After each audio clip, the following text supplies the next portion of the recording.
Hello students, welcome back to my SYY education channel. मैं योगिता यादव और आप सभी का मेरे चैनल पे स्वागत है। स्टूडेंट्स, हम स्टडी कर रहे हैं क्लास 10 NCERT की बुक का पहला चैप्टर और क्लास 10 की साइंस का जो पहला चैप्टर है वो है chemical reactions and equations. New session 2025-26 में क्लास 10 का पहला चैप्टर, साइंस की बुक का पहला chapter chemical reactions and equations. इस चैप्टर के सभी कंसेप्ट को हम क्लियर कर चुके हैं और अब टर्न है एक्सरसाइज की। एनसीईआरटी की बुक में दी गई एक्सरसाइज के क्वेश्चंस करेंगे हम, क्योंकि आपका जो बोर्ड का पेपर होता है वो एनसीईआरटी की बुक में से ही आता है।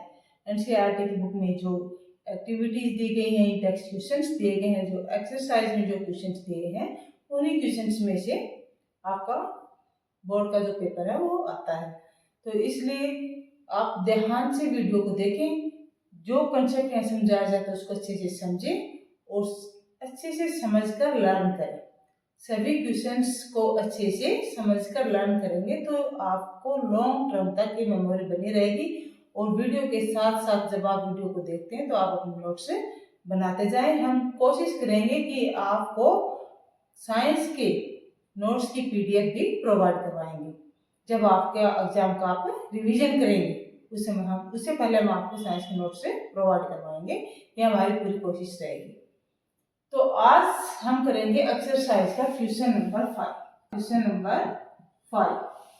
तो आज के क्वेश्चन की मैं आपको स्टेटमेंट समझाऊं कि क्वेश्चन नंबर 5 क्या है और कैसे करना है। उससे पहले आप सभी मेरे चैनल को सब्सक्राइब कर लीजिए, बेल आइकन को ऑन कर लीजिए ताकि आपकी जो स्टडी है उसकी कंटिन्यूटी बने रहे। तो चलो स्टार्ट करते हैं question number 5। Question number 5, translate the following statements into chemical equations and the balance them. Chemical equations दी गई हैं वर्ड्स में, यानी कि वर्ड्स में हमारे सामने केमिकल रिएक्शन लिखी हुई है, केमिकल्स के नाम लिखे हुए हैं और इस केमिकल रिएक्शन को हमें किस में लिखना है, केमिकल इक्वेशन में। इसकी स्टेटमेंट दी गई तो हमें इसकी केमिकल इक्वेशन लिखनी है सिंबल्स की हेल्प से और फिर उसको बैलेंस करना है। एक कमेंट आया था इसी लेसन में कि मैम जो क्वेश्चंस होते हैं उनमें केमिकल्स के नाम दिए गए होते हैं तो हम उससे केमिकल इक्वेशन कैसे लिखें। तो वो स्टूडेंट्स भी आज विशेष कर ध्यान से देखें इस वीडियो को। हम ये भी बताएंगे कि जब केमिकल्स दे रखे हैं, क्योंकि इस क्वेश्चन में सभी केमिकल्स के नाम ही दे रखे हैं, केमिकल रिएक्शन वर्ड्स में दे रखी है, हमें इसको केमिकल इक्वेशन की फॉर्म में लिखना है। केमिकल रिएक्शन जो है वो वर्ड्स में दे रखी है और हमें उसको किस में लिखना है, केमिकल इक्वेशन, और फिर हमें बैलेंस करना है। केमिकल एलिमेंट्स के नाम को कैसे लर्न करें इसके लिए मैंने शॉर्ट वीडियोस बना रखे हैं, वीडियो अपलोड भी कर रखे हैं चैनल पे कि how to learn periodic table. उनकी शॉर्ट ट्रिक्स बता रखी है कि किस प्रकार से जो एलिमेंट्स हो उनके सिंबल्स को हमें लर्न करना है। उन वीडियोस को अवश्य देखिए और आज के वीडियो में हम फिर से उसको एक्सप्लेन कर देते हैं। तो देखिए अब हमारे पास क्या है, hydrogen gas combines with nitrogen to form ammonia. तो यहाँ पर हमें सबसे पहले तो हाइड्रोजन का क्या सिंबल होता है वो लर्न होना चाहिए। अब 10th में आ गए हो, ये बात स्टार्ट होती है 7th 8th से कि हाइड्रोजन का सिंबल, नाइट्रोजन का सिंबल, ऑक्सीजन का सिंबल, तो ये सब तो आपको याद होंगे। ठीक है, फिर अमोनिया। अब अमोनिया क्या होगा, यहाँ पर एक कंपाउंड होगा तो अमोनिया का फार्मूला भी याद होना चाहिए। तो अब कैसे करेंगे, अब देखिए हाइड्रोजन का सिंबल क्या होता है, H होता है। हाइड्रोजन का सिंबल H है। तो H सिंगल फॉर्म में नहीं मिलता है, एटम की फॉर्म में नहीं मिलती है, हाइड्रोजन किस फॉर्म में रहती है, मॉलिक्यूल फॉर्म में रहती है। इसको हम लिखते हैं H2 की फॉर्म में लिखते हैं। दूसरा किसके साथ रिएक्शन कर रही है, नाइट्रोजन। नाइट्रोजन का सिंबल N होता है और नाइट्रोजन भी मॉलिक्यूल की फॉर्म में होती है N2। एटम की फॉर्म में हम इसको नहीं लिखते हैं N2। रिएक्ट होकर क्या बनाते हैं, अमोनिया। अमोनिया का फार्मूला होता है NH3। अमोनिया का फार्मूला है NH3। अब ये तो हो गई हमारे पास केमिकल इक्वेशन, जो वर्ड्स में लिखी थी हमने उसको सिंबल्स की हेल्प से केमिकल इक्वेशन लिख दिया। अब इसको करना है बैलेंस। लेफ्ट साइड में लिखे हुए हैं ये क्या है, रिएक्टेंट, और जो राइट साइड में है ये क्या है, प्रोडक्ट। तो रिएक्टेंट साइड में number of atoms and product side में नंबर ऑफ एटम्स इक्वल होने चाहिए।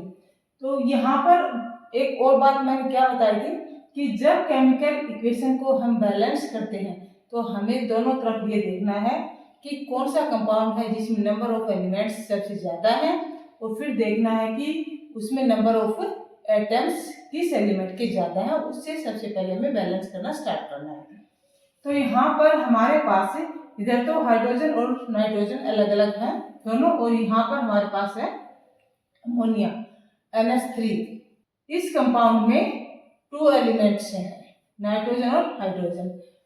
2 एलिमेंट्स हैं, तो हम यहाँ से बैलेंस करना स्टार्ट करेंगे। और अब अमोनिया में ये देखेंगे कौन से एलिमेंट के एटम्स ज्यादा हैं। तो किसके एटम ज्यादा हैं? हाइड्रोजन के। हाइड्रोजन के कितने एटम्स हैं यहाँ पर? 3।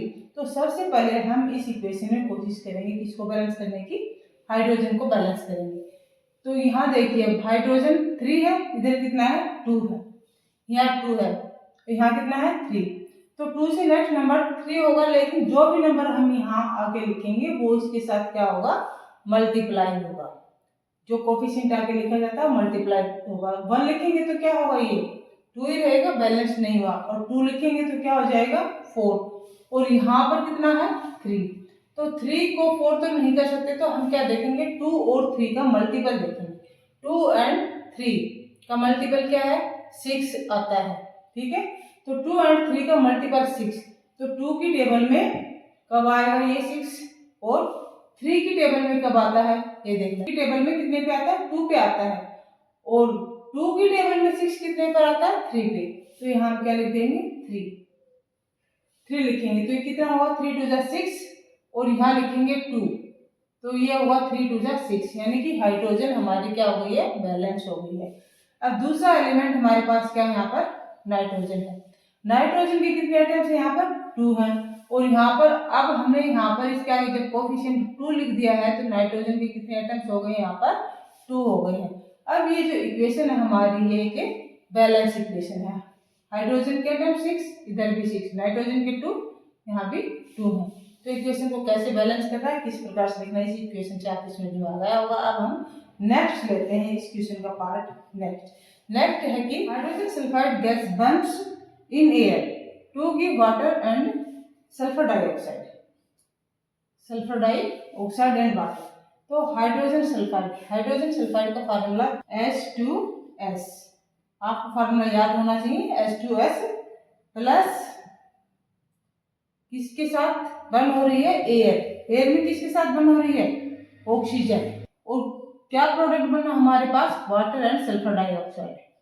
H2O प्लस में SO2, water and sulphur dioxide. अब बैलेंस कीजिए इस इक्वेशन को। तो और यहाँ पर अब ये देखना है दोनों तरफ में कौन सा एलिमेंट है जिसके नंबर ऑफ एटम्स ज्यादा है। तो ऑक्सीजन एक ऐसा एलिमेंट है जिसका प्रोडक्ट में नंबर ऑफ एटम्स ज्यादा है। ऑक्सीजन के रिएक्टेंट में कितने हैं? 2 एटम्स हैं, और प्रोडक्ट में कितने हैं? 2 and 1 3 एटम्स हैं। तो हमें सबसे पहले किसको बैलेंस करना होगा? हमें सबसे पहले ऑक्सीजन को बैलेंस करना होगा। 2 and 1 3, और यहाँ पर कितने हैं? 2 है। तो यहाँ पर जो 2 है और यहाँ पर 1 ऐड हुआ 3। अब इसको कितना बना सकते हैं हम? 4, क्योंकि जो यहाँ पर 2 है तो 2 को नेक्स्ट नंबर से मल्टीप्लाई करेंगे।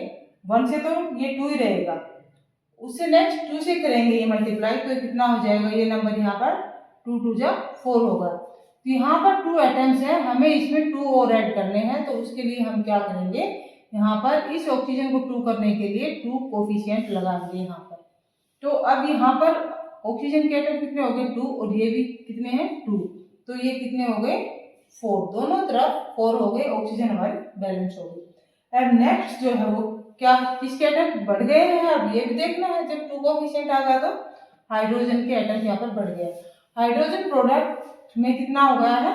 4 एटम्स हो गए हैं। तो हाइड्रोजन को 4 करने के लिए यहाँ पर क्या लगा रही है? 2। अब रिएक्टेंट में भी हाइड्रोजन 4 हो गए हैं, 4 एटम्स। अब यहाँ 2 कोफिशिएंट लिखने से S के एटम्स रिएक्टेंट में 2 हो गए हैं। तो सल्फर की इसको बैलेंस करने के लिए प्रोडक्ट में भी हम सल्फर डाइऑक्साइड क्या लिखेंगे? 2। अब हमारे पास हाइड्रोजन, सल्फर एंड ऑक्सीजन दोनों तरफ इक्वल नंबर ऑफ एटम्स हो गए हैं। हमारी जो इक्वेशन है पूरी तरह से बैलेंस है। Now next third, barium chloride. जब आप रिएक्शन को पढ़े जिसमें उसको अंडरलाइन कर ले केमिकल के नेम को। react with aluminum sulfate to give aluminum chloride and a precipitate of barium sulfate। अब यहाँ पर 4 केमिकल कंपाउंड्स के नाम दिए गए हैं, उनके फार्मूले आपको याद होने चाहिए जब ये केमिकल रिएक्शन लिखेंगे। तो अब ये कंपाउंड्स के फार्मूले कैसे लर्न करें, सिंबल्स याद है तो कैसे बनाएं, इसके लिए मैंने वीडियो बना रखा है कि how to find valency. Class 9 में ये आप पढ़ चुके हो, तो उस वीडियो को देखें कि हाउ टू फाइंड वैलेंसी। जब आपको सिंबल याद है और उस एलिमेंट की वैलेंसी याद है तो आप उसका जो कंपाउंड जिस दूसरे एलिमेंट के साथ बन रहा है उसको आप लिख सकते हैं। तो यहाँ पर है पहला बेरियम क्लोराइड। तो बेरियम क्लोराइड का फार्मूला आप लिखेंगे BaCl2। इसके साथ रिएक्ट हो रहा है एल्यूमिनियम सल्फेट। एल्यूमिनियम सल्फेट का फार्मूला होता है Al2SO4 थ्राइस। अब ये यहाँ पर Al2SO4 थ्राइस क्यों लिखा गया है, क्योंकि एल्यूमिनियम की वैलेंसी 3 होती है और सल्फेट की वैलेंसी 2 होती है। तो एल्यूमिनियम के 2 एटम्स को एक लेंगे यहाँ पर तो 3, अब इसके पास तो एक आयन 2 इलेक्ट्रॉन्स वो देगा तो बैलेंस नहीं हो पाएगा, कंपाउंड नहीं बन पाएगा।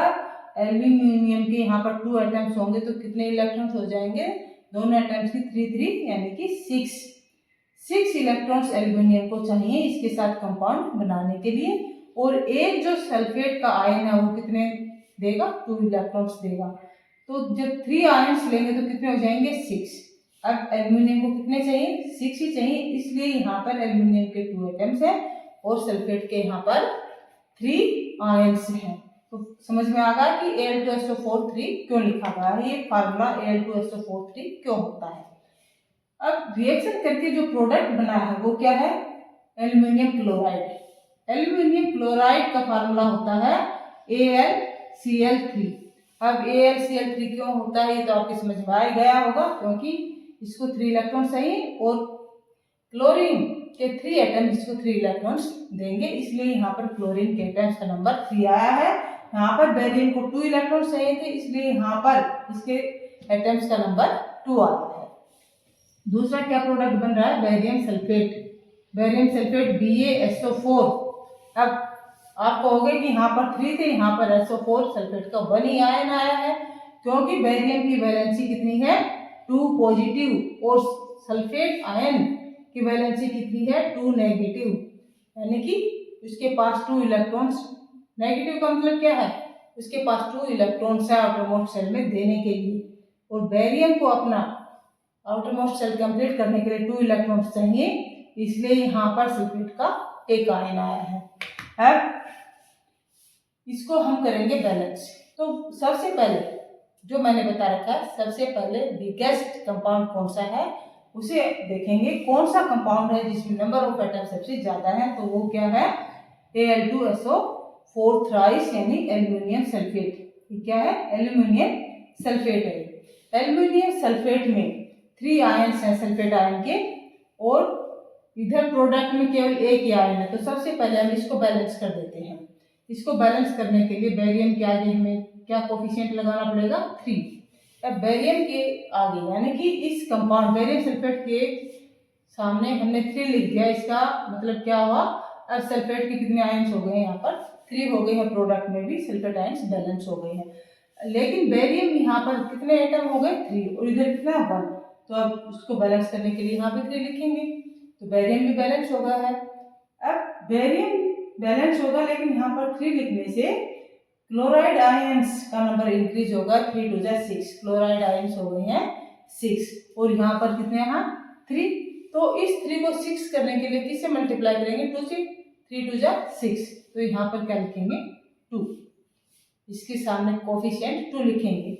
अब यहाँ पर 2 लिखने से एल्यूमिनियम के कितने हो गए, 2 एटम्स, और यहाँ पर एल्यूमिनियम के पहले से ही 2 एटम्स हैं।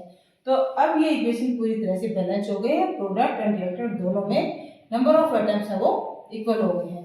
अब नेक्स्ट जो इसका नंबर 4 का इक्वेशन है, नंबर 4 इक्वेशन, वो मैं आप लोगों के होमवर्क के लिए देती हूँ। आप खुद उसके सिंबल्स लिखिए, उसको बैलेंस कीजिए, और कोई प्रॉब्लम आती है तो कमेंट बॉक्स में कमेंट कीजिए, आपकी प्रॉब्लम का सॉल्यूशन होगा। और इस प्रकार की जो इक्वेशंस दी गई हैं, वर्ड केमिकल रिएक्शंस दी गए हैं, उन सभी के सिंबल लिखकर, फार्मूलाज लिखकर प्रैक्टिस कीजिए, बैलेंस कीजिए। वीडियो को शेयर कीजिए, लाइक कीजिए और चैनल को सब्सक्राइब कीजिए। सभी दोस्तों के साथ शेयर कीजिए, सभी को सब्सक्राइब करने के लिए कहिए। Thank you for watching the video.